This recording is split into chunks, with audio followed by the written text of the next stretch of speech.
Hello guys, welcome to our channel. I hope you all are doing well. We post amazing revenge stories daily. Before diving into the video, if you are new to our channel, don't forget to hit the subscribe button to get the notification. Now getting straight towards today's first story, posted by you/nopadontkariadal. I'm going to start this by saying that unlike most people who post things like this, I'm not sorry at all. I'm aware that what I did was, to put it mildly, evil, but honestly I don't care. Make of that what you will. I did what I did. This story occurs in the early 2000s in a large urban city that I'm going to decline to name. I was 17 at the time. I was a heroin addict. My addiction had consumed the entirety of my life. My mother threw me out of our apartment after I stole our rent money for the second time to pay my dealer. She did the right thing. Not going to argue it. I was a shitty human, and in a way I deserved the life I ended up leading thereafter. I'm still a shitty human, but at least I don't get high anymore. I ended up a prostitute. Not an escort. I was the type of working girl you found on street corners, not in the phone book with a booking agent. It wasn't a fun job, and the guy I worked for was a dickhead, but he kept me high more often than not and didn't beat my bum too often, so as far as I was concerned it was whatever. He had other girls besides me working for him. We'll call them Honey and Sugar. Honey was okay, she was a user like I was, and if I was short she was always down to share a rinse or go in for a little extra to get me straight if I was feeling shitty, and our daddy was in a bad mood, and I didn't want to ask for an extra hit. I liked her, and so I never minded working with her. She also knew how to keep her mouth shut, which was something I appreciated. Sugar, on the other hand, was another story. This ducking bitch. Anything she heard went right back to daddy's ear, anything she saw got reported on. Kept something if you got a tip so you could buy some condoms, or a candy bar. She's snitching. Spent a little extra time with a date. That mouth would run. The witch never shut up, and Honey, and I hated her for it. The crazy thing was that it didn't win her points with our daddy either. He didn't like that shit any more than we did. He knew we did minor shit, and as long as we weren't ducking with his money he didn't give a damn about $5 here or there because it meant we weren't asking him for shit, but if she brought it to his attention he had no choice but to do something about it. It got old fast. She was weird too, even though she did all that shit she still somehow thought that we were all friends. Like, she'd snitch and I'd get my bum beat, and then the next day she'd act buddy-buddy like she thought I just forgot what she did now that it was all said and done.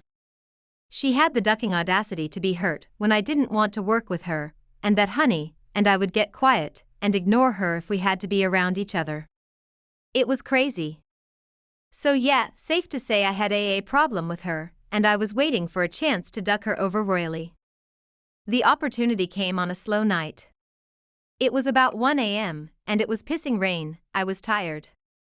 I'd been out since about 9, and I'd only had one date, so I was sweating going home with a light take when this car rolls up. Nice car, a bit dated but still nicer than most of the ones rolling around in the area, so I perked up. Window goes down, and it's an older dude in his 50s.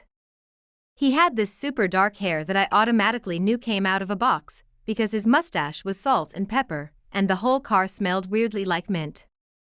I didn't care. I needed the money, so I got in. He wanted full service, which was $100 in my pocket, which would be enough that I could call it a night and go home, and my daddy wouldn't be too shitty about it. He'd be shitty because it was still a light bag, but I'd get my hit, and I could go the duck to sleep and not be sick. Dude drives us to the back of this shut-down bodega, and I was ready to just get it done, so I was down. He and I moved to the back seat, and he handed me my money, and I looked down to stuff it in my bra, and then I started pulling up my skirt. I only took my eyes off him for half a second, but all of a sudden the dude grabbed me by the throat with both hands and started squeezing. The funny thing is that I wasn't even surprised. I seriously considered just not fighting. Just letting it happen. I was miserable.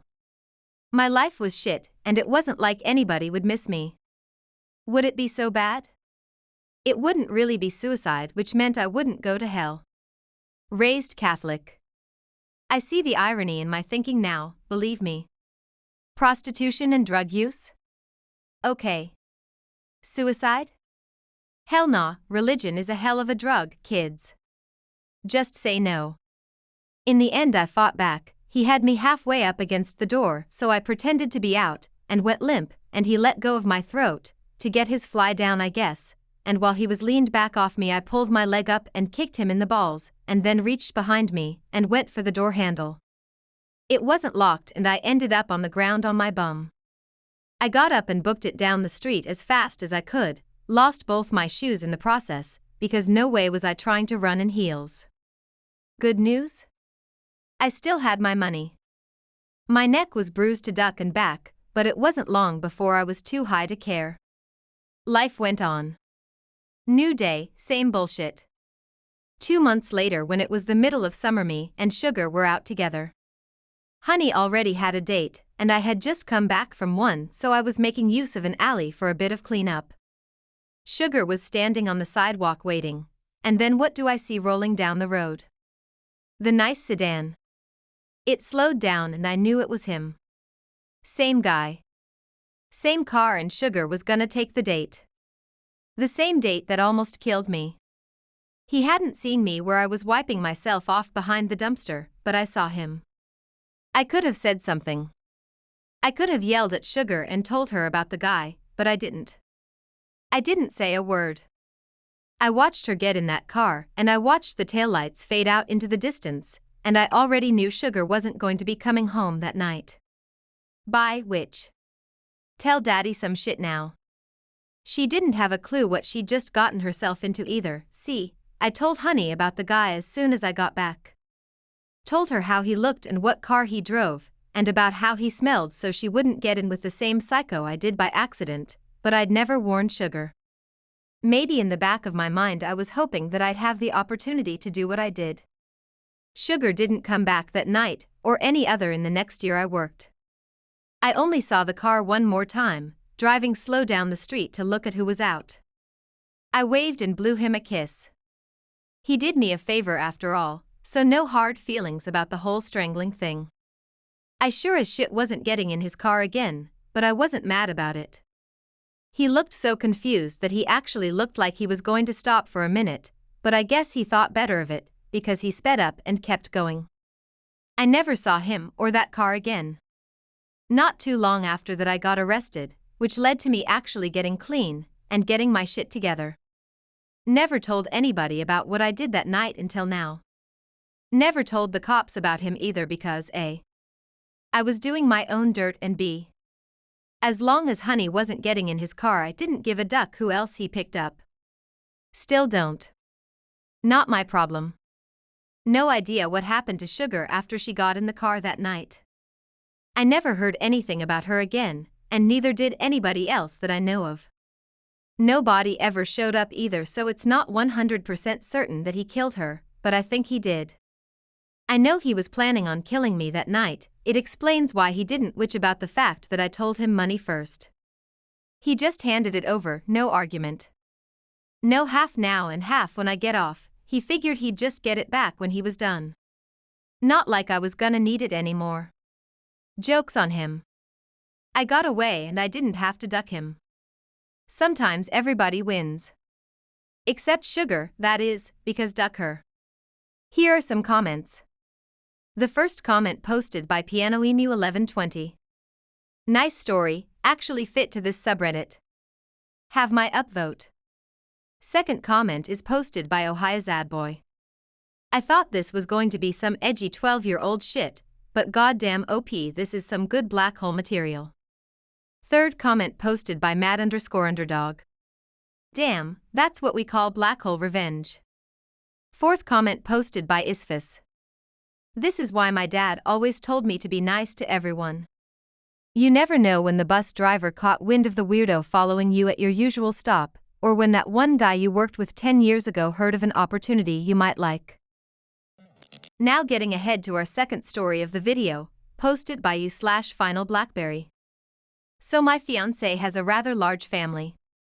Parents, 2 brothers with significant others, numerous adult nieces and nephews, and their partners, and there's usually always some distant aunt, uncle or cousin that tags along. I have 2 family members that join holidays. This year neither will be able to attend. Last year one was present. So for the past 4 years I've been single-handedly cooking from scratch and hosting for both Thanksgiving and Christmas. So essentially I've been cooking dinner for 20 people or so while my partner babysits a brisket in the smoker. There's a lot of logistics behind cooking for a large crowd. I start prepping the night before, cook all morning and afternoon, and by the time everything is done I'm too exhausted to enjoy the food I cooked and eat. Last year I requested that everyone attending brings one side dish or dessert. No one brought anything. I had a feeling that's what it was going to be, as no one mentioned what they're bringing, so I prepared for it anyway. Just to also mention, I have never been thanked for hosting or cooking. Literally by no one. All leftovers get picked over and taken home. Last year I also had to cook the following day, because there was nothing left to eat except some baked brie that my MIL turned her nose up to, and I wanted to enjoy leftovers at least. This year I told my partner that I have no intention of cooking. If he wanted to host, he can cater. His reaction was, "But that's our tradition, can't you at least make some boxed stuffing or something, and everyone is planning on coming?" My reaction was, "Nope, that's your tradition, I will not make boxed stuffing, and if they're planning on coming, you better put that catering order in." He has not spoken to me since. I also had to explain, and I shouldn't have to, that I haven't been feeling well. I finished an 8-month course of a pretty rough medication that dries out all the joints in your body. I've been achy and miserable, and I feel stiff when I overwork myself. Am I the a-hole for not wanting to entertain 20+ people twice a year, every year? I have decided to possibly sit out Thanksgiving completely, buy a pre-made single-serving Thanksgiving dinner at the local grocery store that just needs to be popped in the oven for a while, and going to watch that new Lady Gaga movie. Edit. Guys, my partner found this post and sent me the link. Now apparently we're canceling everything because I'm venting to strangers on the internet. I guess he didn't like what he read. Oops. Here are some comment. First comment posted by Fairy of the Night. In her edit she said he found his post and cancelled everything because he's mad she told strangers about what happened. What an absolute clown he is. I hope she finds someone less selfish to look after her. He should be catering to her day and night, after he round of medication leaving her so sick and fragile. Second comment posted by Likely Lemon. Not the a-hole at all, and honestly, I hate to be that Reddit person, but I'd be having some conversations before I marry that person. If your fiancé is not considerate of what you need versus what he and his family wants, and also not pulling his weight now, will he as a partner when you're married? An important distinction is that you did not say we can't host a dinner. You said you need to be the one to do it this year if you want it, because I'm tired, and he balked. Third comment posted by Code Verity. Also, what the is up with his family? Who doesn't bring a dish when asked, and who doesn't thank the hostess who is slaving over food all day? Bunch of ungrateful jerks, from the sounds of it. This is the end of today's video. I hope you enjoyed the video. If you liked it, please don't forget to hit the like button and comment below.